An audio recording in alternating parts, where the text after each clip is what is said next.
welcome back. We are back. Welcome to our part 2. My name is still Vuyokazi Gonyela, and today I am joined by Mpiwa Mangwiro-Tsanga. She's our guest today. She will be talking about Inkanyezi Project, in addition to what we discussed last week with Mam Sokapase. Our focus last week was more on her responsibilities and roles as a traditional leader, but now we are trying to get into the more detail of what the project is about and to share some insights on the kind of work that the project has done overall. Mpiwa, welcome to our podcast. Thank you very much for Vuyokazi, and good day, everyone. As has already been mentioned, my name is Mpiwa Mangwiro-Tsanga. I am the Policy Development and Advocacy Unit Manager with Sonke Gender Justice. So I have also been part of the team that has been working on Inkanyezi Project, being a project that is, I think in Zulu, Inkanyezi means a star. So it is a project that has been working to shine light, in women's lives, in women's realities. It is a project that has been implemented over a 3-year period. We've been implementing this project over 3 years, and what we are seeking to achieve in this project was to promote gender equality through advancing women's agency and women's ability to take up a leadership positions within decision-making spaces. And so we have been working with women in their diversity, women who are elected, women who are traditional leaders, and women who are coming from the religious spaces. And we have been working to support them, to also strengthen their capacities to be able to occupy spaces, because our angle has really been that gender inequality is a process that excludes women from decision-making spaces. It is a process that excludes women from exercising their agency.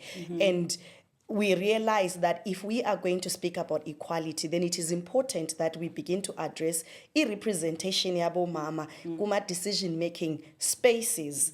And so this is how we've come about to say, and we also address into ezifana nama harmful social norms and practices, where we are saying guba some of the very reasons why women are excluded from these spaces is because of those harmful norms, as believe ukuba abantu abangomama are not designed to lead. They are only meant to be followers. And we are saying that that is not true. Abantu abangomama are well placed to lead. They are also well placed to be decision makers. But when we are talking about advocate for abomama ukuthi babe kuma decision making spaces, we are not talking about tokenism where we are just saying uba tiki space ukuba there are 5 women, so be it. We are talking about very meaningful and inclusive participation yabomama, where they were saying that the environment has to be enabling for them to be able to be leaders. And that's how we've also been working with their families, because some of our conversations, we then realized with abo mama bati, we can talk about decision making, nokuba ngama decision makers, but inkinga zethu are that sometimes even from the home, we come from places where in the home it is not believed ukuba a woman can lead. There is this rhetoric of woman know your place. We're coming from places ukuba even if you get into a leadership space, mawufike ekhaya, you are facing EGBV. And EGBV, it also affects you. It affects the ability yako ukuba ukhone uku-exercise decision making. If I may, because you are mentioning, I'm hearing a lot of GBV coming out. Do you mind unpacking the different forms of GBV in so that we are all on the same page and we are able to understand and distinguish if this is indeed gender-based violence, because most of the times people normalizes these harmful behaviors, and they think it's part of the culture, it's part of the tradition, it's acceptable. I can't be opening up to everyone about my household or family situation. So I think maybe we can use this moment to just mention a few so that, our viewers are with us on the same page on that one. Certainly, Vuyokazi, we can do that. So when we are talking about gender-based violence, we are really talking about violence that is perpetrated against someone by virtue of their gender. And in many of the instances, gender-based violence is targeted towards women and girls. And it is also embedded on an equal power dynamics. There is someone who believes that they have more power over the other person, and then they are imposing power yabo in ways that are harmful to the next person. And when we are talking in general, there are various forms of gender-based violence. Gender-based violence, it can be physical, and physically, lapho isikhathi esiningi, that's when people realize ukuba they are in a violent a relationship, in a violent environment, and that normally takes the form of ukshaywa and or being harmed, being stabbed, being all these physical forms of harm. But we also have emotional and emotional violence. And it's that violence that is, in fact, that's the challenging one, because most people often do not realize ukuba they are being abused, because they think if engang shy, then it's okay. But in the process, this person uyakwehlisa, uyabona, they are demeaning you, they are using amazwi that are painful, they are calling you stupid, they are calling you udom, you are useless, you are, and that also begins to affect you emotionally. You are hurting, you are in pain, and in many instances we then undermine that kind of abuse, and yet it affects our well-being, it affects our mental and our psychological and our emotional well-being. And tied to that is the verbal abuse that I was giving examples where I was saying umuntu ozokuthuka, and when they insult you, it's verbal abuse. Normally it's very demeaning, to make you think less of yourself, to make you think you are unworthy, to make you think uyabona umuntu makathi stupid. It's as if and over time, when you are told uba you're stupid, you begin to think uba you're stupid, and you lose confidence in yourself, and you lose the ability to even believe in yourself, and you begin to see yourself in the ways that this person is saying it. But all that is abusive, because it is really meant to harm you. It is really meant to make you think less of yourself. It is meant you to perceive yourself in ways that you are not. But all that is because when that happens, it then gives the abuser control. Because you are stupid or udom or whatever, and you then think this person is doing me a favor by being with me, or uguba, and yet it now gives them the control that they don't need. And then there's the financial one. I'm ready for that one. I will remind you in case you forget. The financial one is this one where suddenly in instances of relationships where people are partners, or where it's a spouse, they want to control the affairs, they want to control the financial expenditure and management, and you don't have a voice. And in this instance, you find that sometimes they may be the one who want to even control the money that you yourself are even generating, and saying, you can use this money for this, you can't use this money for this. But the moment you can't make decisions about that, it's abuse, because it means that you don't have control, awunamandla to make decisions over this money. And what does it make you do? You become dependent on this person. When awusakhoni ukuzenzela certain things that you're supposed to do for yourselves and for yourself, and you are now dependent on this person, and often they then abuse that power and make sure which is why you see we always say gender-based violence is got a lot to do with economic dependence, because many a time women who are abused will be like, but anginayo any source of income. Yabona, so mangiphuma lana kuleli khaya nengane zami siyakuphi, yabona, sizodlani. Yabo. So let's come back to the project. Inkanyezi Project. Angithi project intention yayo is to strengthen the leadership capacity of women and girls. So now you are reflecting on these different forms of violence.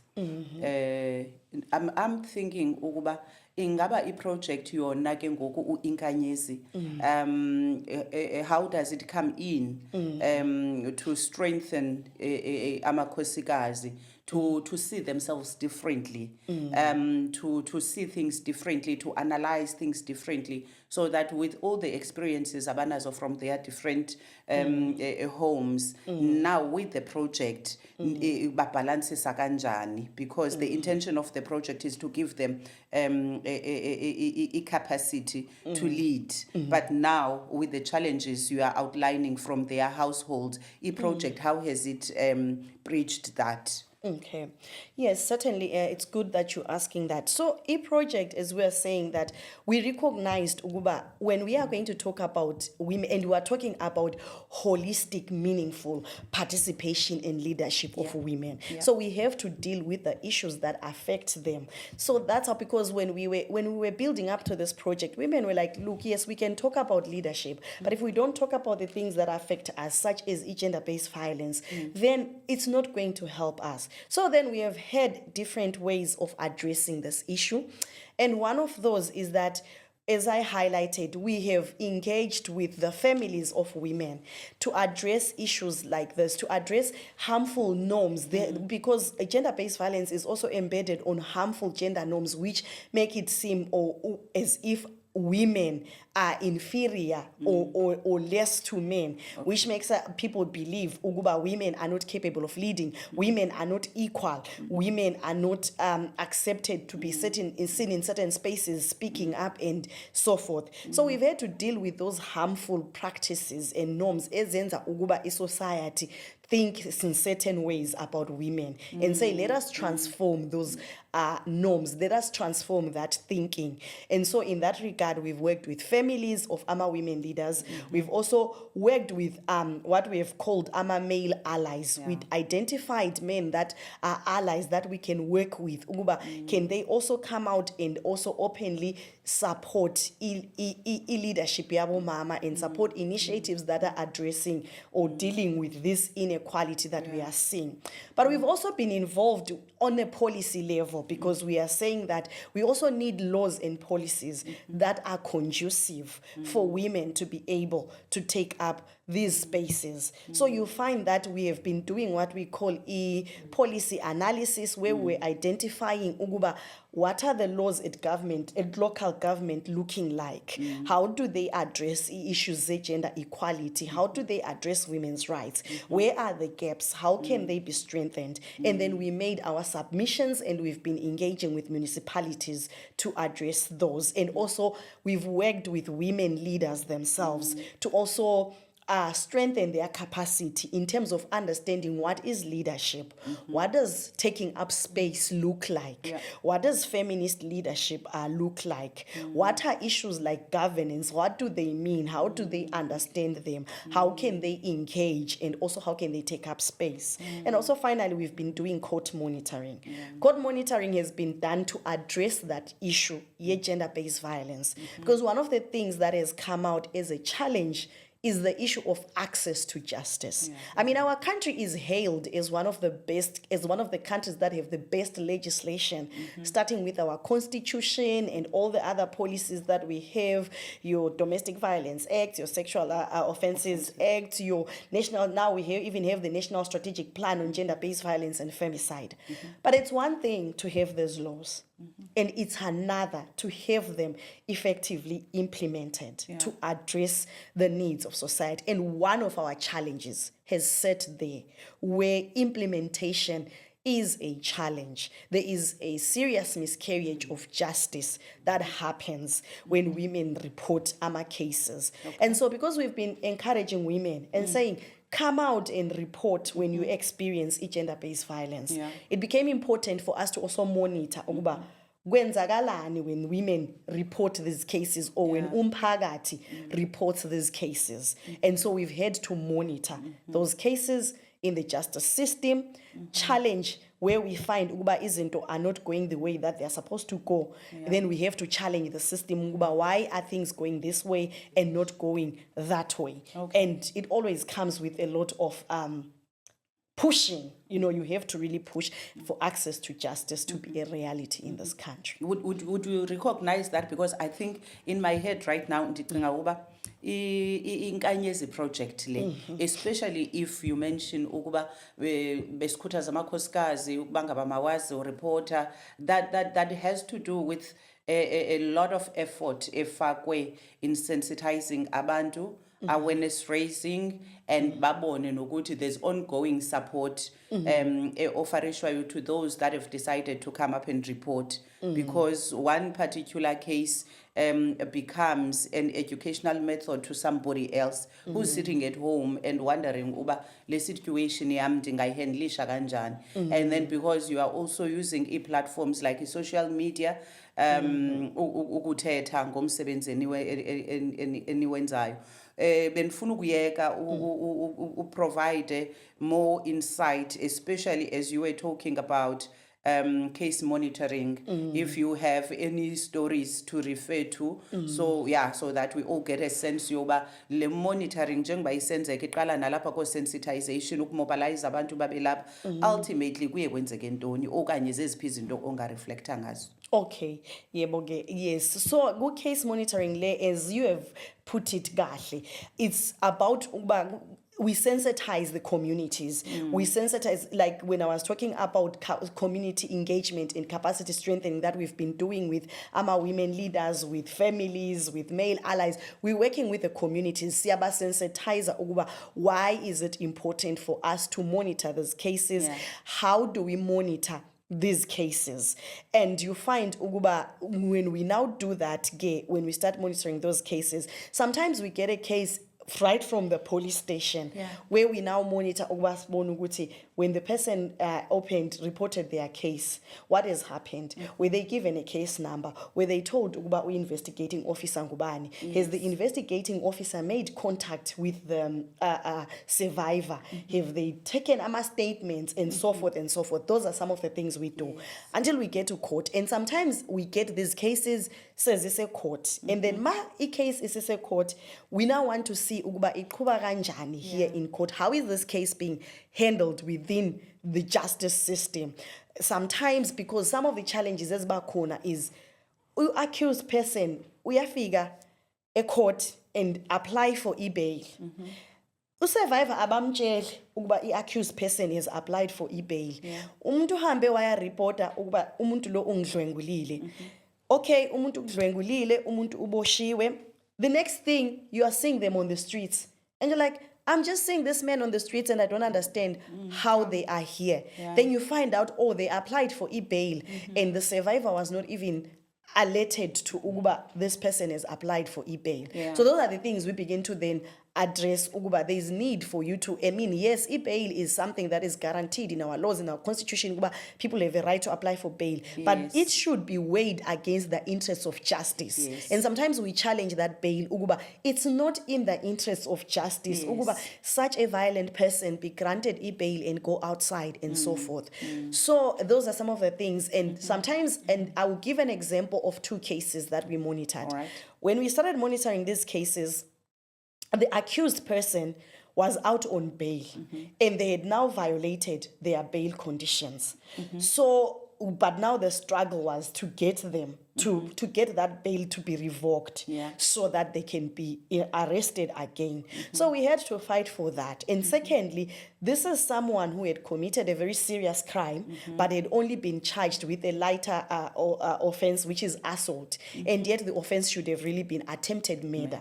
So we had to also even challenge the charge to say this was a serious crime. This person left they left the survivor for dead. So we can't have this being assault. Can it be changed to attempted murder. It's a change to attempted murder. The bail now has been revoked, and now our issue becomes also, can we move this case to a more senior court, the regional magistrates court, because we want the sentencing to be in a court which is the jurisdiction to sentence, and we had to push for that. So with the monitoring that we did, we managed to get a conviction of 12 years. The accused was then found guilty of attempted murder, and he was sentenced to 12 years. But like we said, there were all these hurdles that we had to go through and say, Uguba, we are calling on the justice system to be accountable and do what it's supposed to do. And in another case that we monitored as well, we monitor with the community. Sebenza nomphakathi. As you said, masibasensitize sebenza sonke nomphakathi ukuba masimonitor nini, masizeni ecourt and address issues. And ulobaba, it was murder, and we were also we succeeded.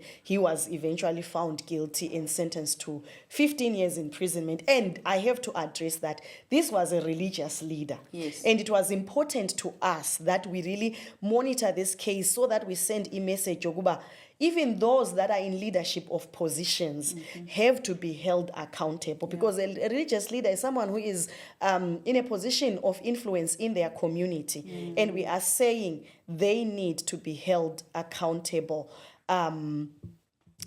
for what they have done, so that in future, abantu abane influence, they don't take abantu for granted. Masibulele ngale ncaza i-detail kangaka indenza ndikhumbule enye i-case usonke gender justice ne-Inkanyezi Project ebebeyinxalenye yayo through many partnerships with other non-governmental organizations and government departments. Apho i-traditional leader yalapha kwezilali zasembashe yaye yabethwa mama babini, yabafaka impama, yababetha luhlukumezo ke olo elwalungalindelekanga kumuntu onesihlalo sokukhokela. Kodwa ke ngenxa yento ubangaba yahlokomisa umzile nto kwanyanzeleka ukuba i-departments ezi aphansi kwazo zikhawuleze zikhuphe imbalelwano zimrelease. Kodwa ke kuhle ukureporta ukuba ngaba sasigqibele sengumuntu oselugcinweni. Ibe luphawu oluhle olo lubonakalisa uba xa i-stakeholders ne-communities ne-government departments zibambisene kuyakwazeka ukuba ngaba ezinye izinto mazilungiswe zingabi ngathi azijongwanga. Ndiyanqwenela ke ngoku ukubuya ndikunikeze umzuzwana nje wokugqibela otshoyo ukuba ngaba u-Inkanyezi Project lona ingaba kule ndawo nikuyo ni-happy ngomsebenzini wenzayo nabantu noba ngaba where to from here, relationships nabantu, and then sizozama ukushwankathela. Okay. I think before I just take it to where we are, I wanted to highlight one thing that you mentioned. But you know, sometimes that's the thing. But people who are in positions of influence tend to think they should not be held accountable or they will get away with it. And sometimes it challenges to even within that very justice system. I'm reminded of a case that we also monitored as Sonke, a case that involves a rape by a traditional leader of a trainee yake. And the case, it took a lot of fighting to eventually get us to go to a trial. We go to a trial, and this man is found guilty. And after they've been found guilty... Guilty of what? They are found guilty of a rape. Sure, remember? Of their initiate. Yes, okay. They were found guilty of raping the initiate yabo. Okay, sesitholeke i-verdict. Mase kufika ku-sentencing. First of all, we are calling ukuba, can they make sure ukuba a minimum sentence of 10 years, that is the minimum sentence for a crime of rape, that at least the magistrate makes sure ukuthi uqala ku minimum sentence going forward. The sentence yakhe was below the minimum sentence, which was unikezwe 8 years. Okay. Ma enikezwa the 8 years, immediately we are applying for a leave to appeal against the decision of this court. So essentially ufuna appeal against a conviction yale court, which is within I rights zakhe, you know. And then but we were also highlighting, because sometimes it's an appeal just for the sake of appeal. To be honest, they had not put up a very good case, which is why he was found guilty in the first place. It was clear ukuba lo muntu uyenzile lento udlwengulile. Okay, they are granted the leave to appeal. They immediately apply for bail pending appeal. Okay. So it becomes like a tool. Yokuba convicts will now say, okay, if I am found guilty, I still have a ticket and not go to prison because I can appeal. I can apply for leave to appeal. When I'm granted that leave to appeal, I apply for bail. We tried to oppose that, and unfortunately that magistrate was not willing to engage with the reasoning that was put forward. And I think what was frustrating is to see patriarchy at its best, where a magistrate, a presiding officer presented with facts, because when it was this opposing the bail, it was the state, the prosecutor versus the accused person's lawyer. And when the accused person's lawyer was going on saying some very patriarchal statements and demeaning statements towards the survivor, this presiding officer had nothing to say. But the moment a female prosecutor stands up to say, we are opposing this bail, I mean, we are in a country that is struggling with gender-based violence. The statistics are dizzying. We are even competing with countries at war, yet we are not. So what message are we sending if umuntu uzotwa guilty, tolagala uba guilty, we are sentenced in the same minute, we are needed with permission to go home. So when she's saying that, the magistrate says, don't address me as a woman, address me as a lawyer. And I was like, what do you mean? This man has been saying some very demeaning statements, asking survivor, do you want this man to go to jail simply because of uni revenge? He never commented about that. And then another professional stands up, uses statistics and evidence to say it is not in the interest of justice to be releasing this person. And then Ati, don't address me as a woman. That was very misogynistic. So that's the challenge that we find, that sometimes within the justice system itself, we are dealing with these patriarchal norms and tendencies that also rear their face when it comes to in making sure that they adjudicate and ensure that justice is served. Having said that, I would just want to then come back to say, in terms of Inkanyezi, it has been a journey that has been beautiful to unravel. It has been a great journey of working with communities, abomama, young women, men, all stakeholders there we have worked well and come to this point where certainly when we started off, there's always teething challenges, but we overcame our teething challenges and we came to this point. And it's always fulfilling to see Maningena community and see the impact they have made. See young women who say, after I attended training, I was able to stand for this nomination. My leadership has grown from this level to another. Seeing Abombama saying this is how it has benefited us. Seeing justice served in the courts in the cases that we have had. Seeing the impact that the sensitization and awareness has made in our communities, and people now know and are aware of their rights. So it has really been a beautiful journey on that front, and we are very grateful to our partners, to our stakeholders, to the communities that have opened their doors. I mean, the last time you were talking to Inkosi Sokapase, and it's beautiful to see that there are doors that have been opened for us to work with the communities, and we've been given that room. So for that, we are really grateful.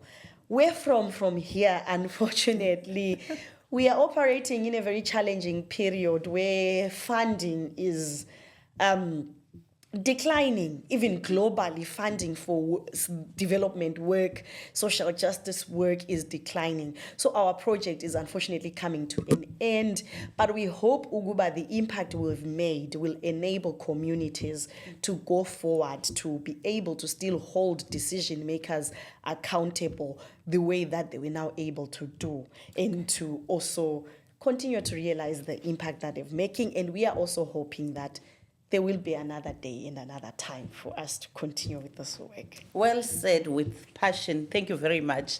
Okwami ke ukuqumbela ke le episode kule ndawo ibikuyo. Siyabulela kakhulu, siyayibulela iproject ye-Inkanyezi ngomsebenzi omhle kangaka owenzayo uzisa utshintsho ezimpilweni zabantu. Ngethemba ukuba ngaba xa iproject le kusithiwa iyaphela ngoba ibixhomekeke kuncediso lwemali nguGlobal Affairs Canada, simbulele naye ngomsebenzi omhle awenzileyo. Abazibuzayo ukuba ngaba le project ibisebenza ndawoni apha e-Eastern Cape ngoba abanye abantu abayazi le project ibimiliselwe koomasipala ababini, umasipala waseMnquma nomasipala waseMbashe, kodwa besisebenza nazo ii-communities zonke pha kwaba masipala ababini nabo masibabulele because kaloku basinikeze igunya loba ngaba masisebenze sizoncedisana nabo ekuphuculweni nasekuqinisweni kwezakhono zokukhokhela ingakumbi zamakhosikazi. Siyabulela kakhulu uKavuyokazi umntu uGonyela uthi makube njalo. Iyawubonana kwi-episode elandelayo. Thank you very much.